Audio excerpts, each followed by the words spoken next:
Welcome to Art Ed Radio, the podcast for art teachers. This show is produced by the Art of Education, and I'm your host, Tim Bogatz. One of the most difficult things for us to do as artists is to find our voice and find our personal style. Even more difficult than that, however, is to help students do the same. My guest today, Michael Bell, is going to help me dive into the topic. Michael works a lot with visual journaling and has his students do a lot of visual journaling as well. And one thing that I really like about his practices and his ideas is that they allow us as artists and as teachers to make artwork with real meaning. And if you've ever heard Michael speak, he usually says that you need to draw a line from your art to your life that is straight and clear. And if you're looking to learn a little bit more about how you can create that line, how you can make those connections, I'm going to recommend Michael's new book. It's called Dual Lives: From the Streets to the Studio. And he talks a lot about both building his own art career and building an art program at the school where he teaches. I talked a little bit about the book at the Art Ed Now conference earlier this month where Michael presented. It's an inspirational book, it's a great read, and it's awesome to have that type of inspiration that comes from someone who's doing the work of an art teacher day after day in the classroom and knows everything that's involved in what we do. And I want to ask him about all of that, how our lives influence our art. How are we putting our voice and our lives into our art? And how do we get kids to do the same? Okay, we'll chat about building a program and building artists that create great work, artists that speak with a personal voice and develop a personal style, and how all of us as art teachers can at least take steps toward doing the same. So I have a lot that I want to ask him about. I'm excited for this talk, so let me bring on Michael Bell.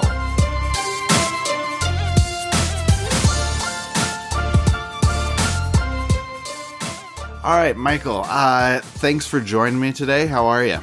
I'm fantastic. Just flew back in from Ohio last night, so.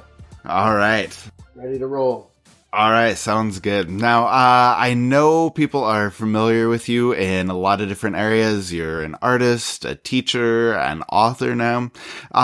Do any one of those roles stand out as being more important to you, or is this one of those things where, is one of those areas something that you're more passionate about, or is it a case where you see them all as part of the same package where I guess kind of what you do in each area informs what you do as a whole? Well, I believe it's, for me, it's always been this dichotomy, which is, really where the whole dual lives, concept came from, because I've spent my whole entire career living both these lives at the same time, being an artist and an educator. And so I consider myself an artist in education. And those two roles, they just constantly feed off one another. So they're definitely a package.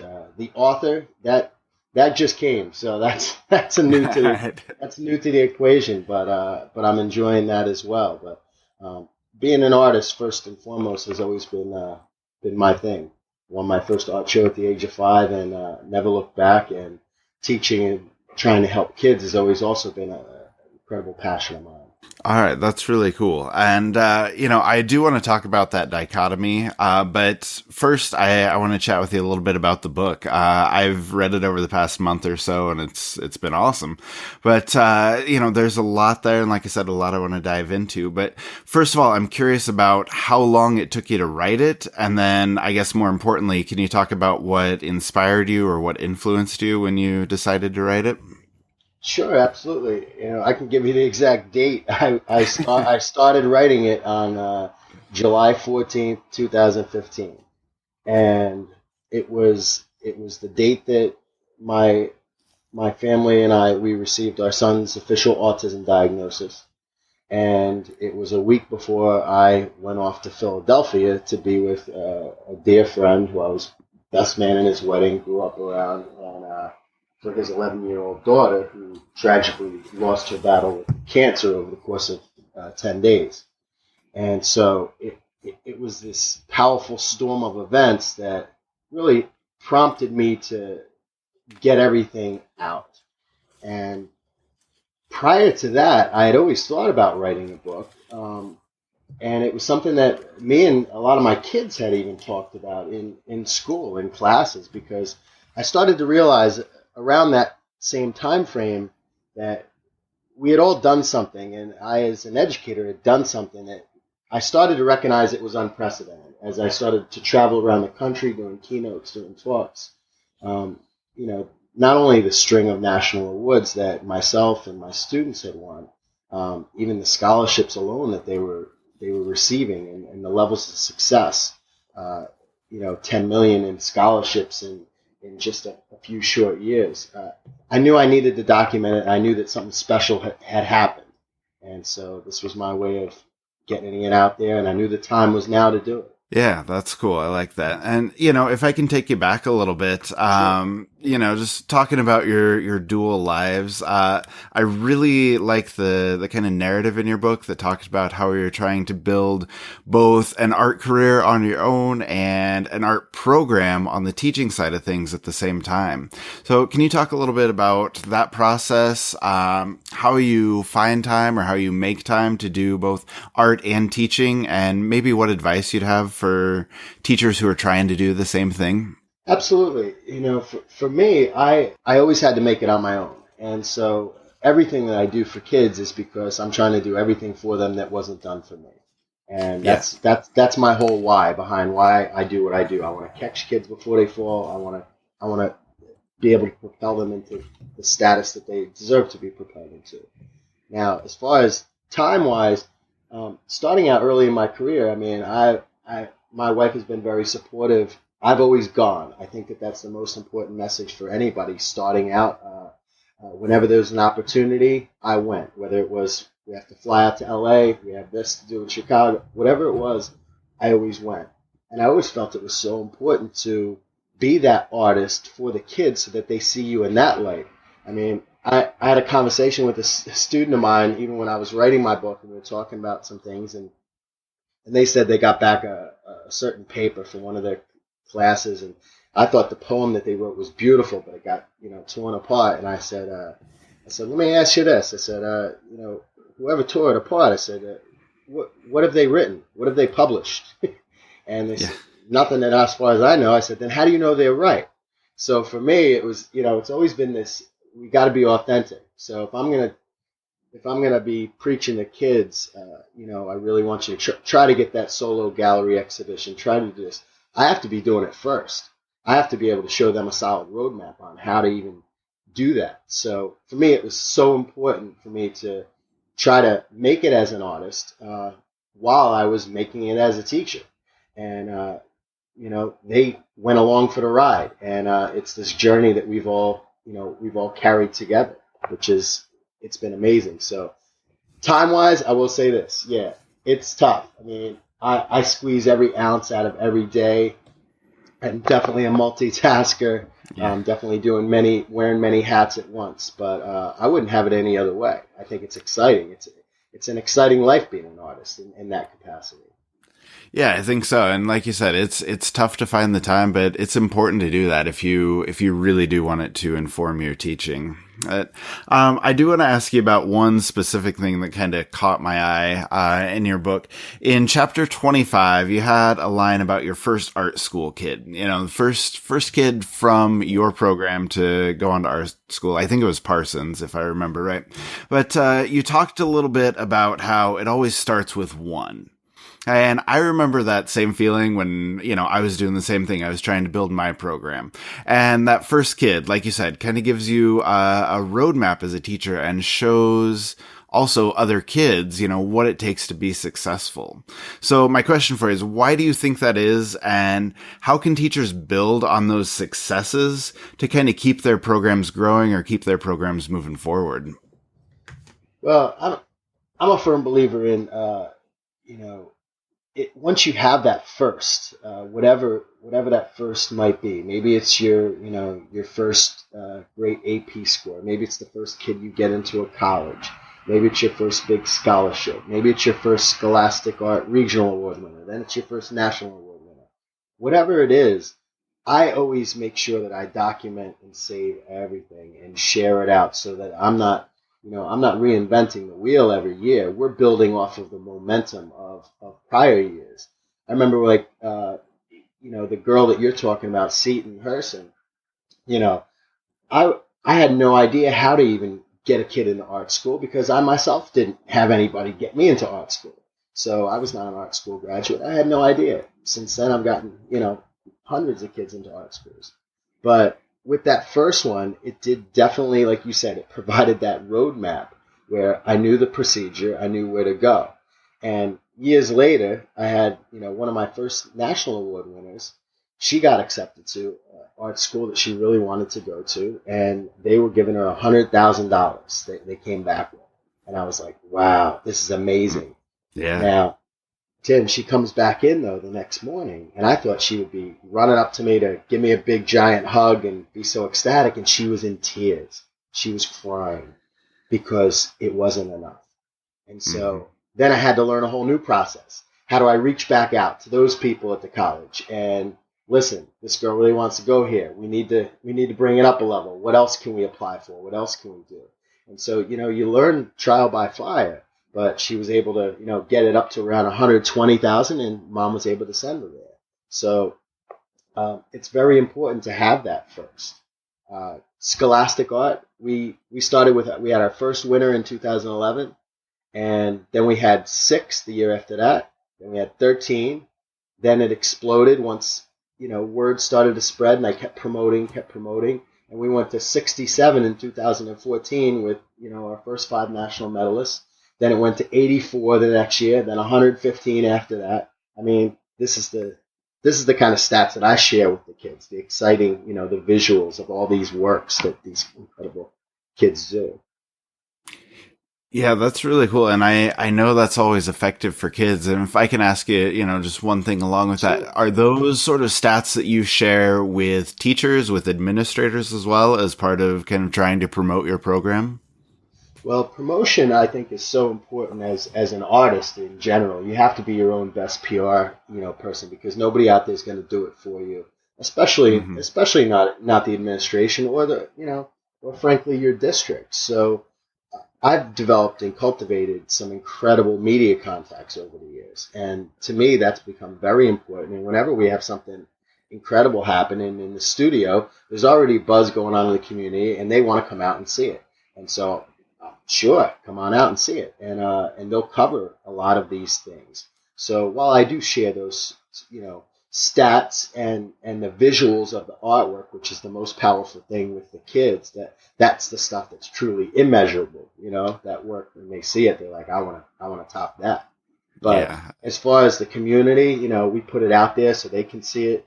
And we're in the media all the time, tons of stuff. I mean, and, even with my book, it was in USA Today, internationally and nationally, all over the country.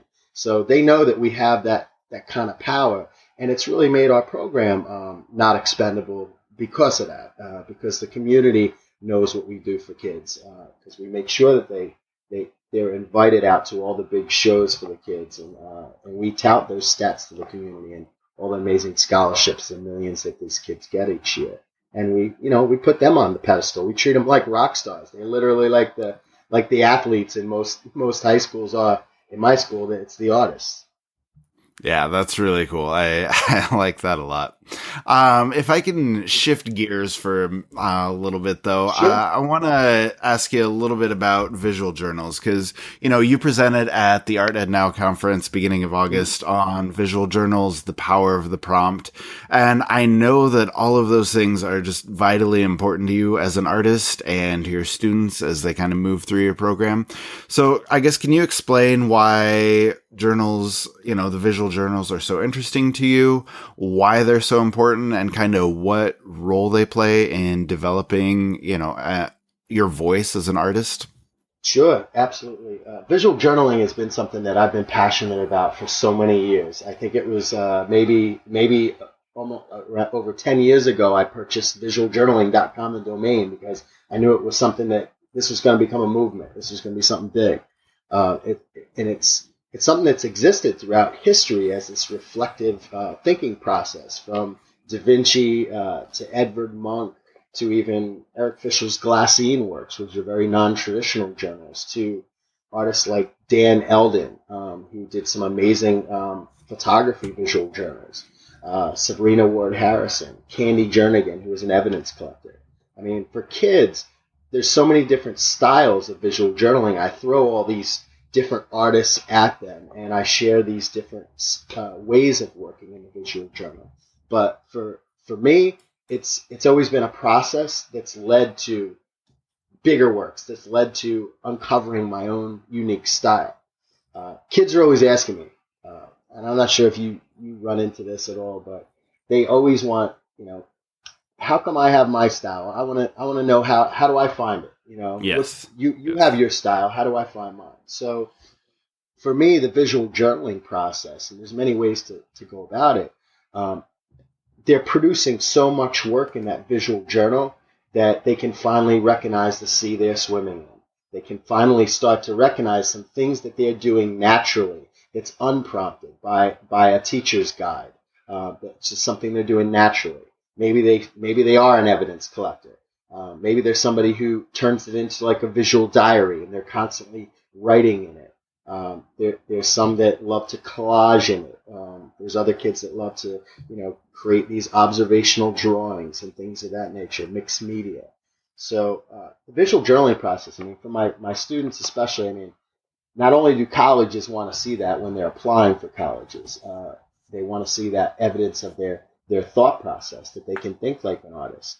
But for me, most of the students that I've had that have gone on to big national awards, they've usually blown through at least, anywhere from 6 to 9 visual journals in, maybe 2 short years with me.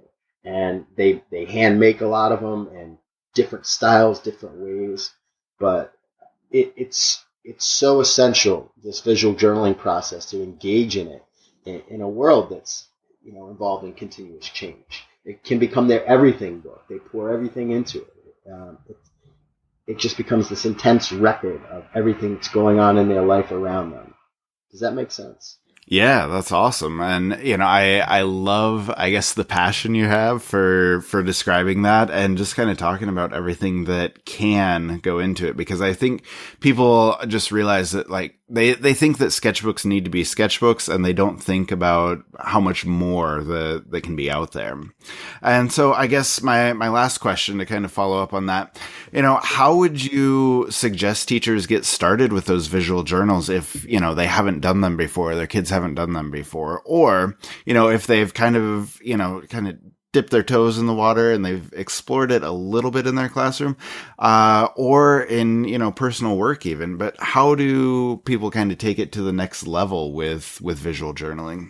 I would say expose the students to as many artists that have, engaged in this visual journaling process over the course of time, because there's so many of them. Like I said, from Da Vinci to Munch to Frida Kahlo to Eric Fisher, to Candy Jernigan, all these great people over time. I would also, there's an easy formula to even get kids started. I call it 10, 10, and 10, where if they can dive into 10 pages of text that could be combined with imagery that reveals their thought process. The text could be diary entries. It could be screenshot captures of text messages. It could be different forms of text. They could do 10 pages of observational drawings, 10 pages of collage, mixed media, manipulating things. But don't do that 10, 10, and 10, like in sections. Mix it all together so that the book becomes this big everything book, and it becomes chock full of lots of information, lots of ideas, lots of experimentation. I really encourage a visual journal for everybody. It should look and feel like you. If you're a guy that listens to rap music, I want to look at that visual journal and know that. I don't want to look at it and say, wait a minute, this is a classical music score. Are you kidding me? I want to be able to, it should look and feel like you. So yeah. I think that's important, that personalizing it. And once they start engaging with it like that, anything's possible. And I think it's important that we walk the walk as well as talk the talk. I think that if we're doing it alongside our kids, just like I say in my book, I mean, it's all about walking that walk with them. I create personal work right alongside the kids while they're creating personal work. I'm working in my visual journal as they're working in their visual journals. And we always share, and we always have this constant conversation so that they understand what it is to be an artist. And this is what it's about. It's about being a creative inspiration out there in the world. Yeah, that's a really, really good point. I think a really good quote to end it on. So we'll wrap it up there. Michael, thank you so much for joining me. It's been great talking to you. It's been great talking to you, Tim. Thank you again for having me. One thing that caught my attention from that interview was when he talked about finding his way as a teacher, everything he needed to learn to make his students and his program successful. And I think that development is what we can take away from this episode.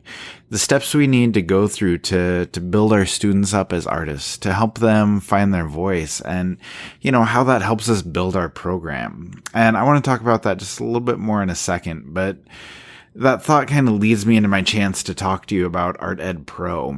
Because if you are the type of teacher that wants to constantly be improving and working toward that success and that program that you really want, Pro is absolutely essential. It has everything that you need, and it has it whenever you need it. It's on-demand professional development. And if you're interested in developing your program, building on what you do with your kids, helping them find their voice, you need to check it out. There are learning packs on how you can improve how you were teaching drawing or painting or working with sketchbooks, how to put together a curriculum, how to improve your existing curriculum. I even recorded a learning pack on how you can help kids create a successful portfolio and put it all together. And it's all there. It is the essential knowledge that will help you consistently improve as an educator. You can check it all out at artedpro.com. Please go see what it has to offer. Now, as I close the show, I want to look one more time on the idea of helping your kids, building them up, helping them find their voice, and in turn, building your program. One thing that Michael said that I think I'll definitely take away from this is, I want to do everything for my kids that was never done for me. Now, that's a really powerful statement, but I think that every teacher can do that. We can help kids find themselves. We can help them develop a style. We can help them speak in their own voice through their art. And when you can accomplish that, you help that kid find success. And with enough individual successes, you can and you will build the art program that you want.